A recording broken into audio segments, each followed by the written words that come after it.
Está começando o Jornal Universitário. Vamos aqui abordar os principais temas como desemprego e a desigualdade social, PIB e também a questão socioeconômica. Então, como vocês podem ver também, estamos passando aí pela questão da escassez, né, de diesel e combustível. Então, aqui o caminhão para representar, tem aqui o carro aqui para representar, o carro, tá bonitinho esse carro aqui. Tem esse aviãozinho aqui também, né, porque se não tiver diesel, como é que o avião voa? Aí... Mas o diesel é querosene, como você pode relacionar isso aí? Querosene. Bom, quando a gente pensa em desenvolvimento econômico de um país, a gente também tem que ter em mente a questão do desenvolvimento social. Porque não adianta nada você ter um país com enorme quantidade de riquezas, mas viver na pobreza.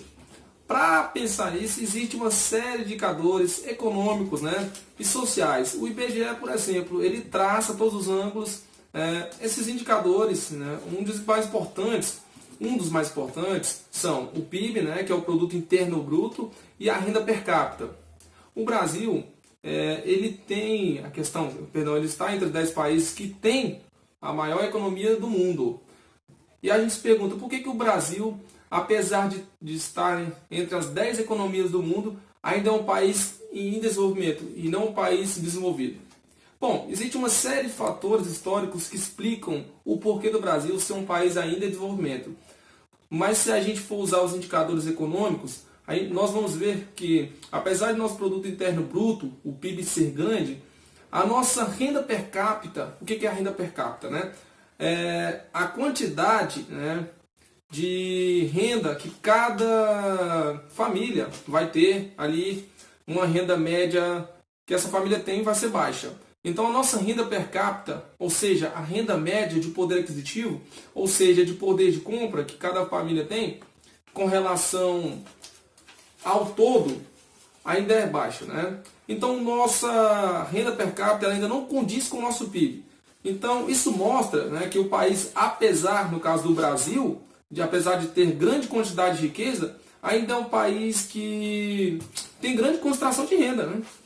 Mas se a gente for pensar que algumas políticas que o Brasil adotou, como as políticas redistributivas, o que é uma política redistributiva? É um tipo de política que redistribui renda, né? Como o Bolsa Família, né? O povo lá do Nordeste, como o Fome Zero, o programa que nós temos, etc.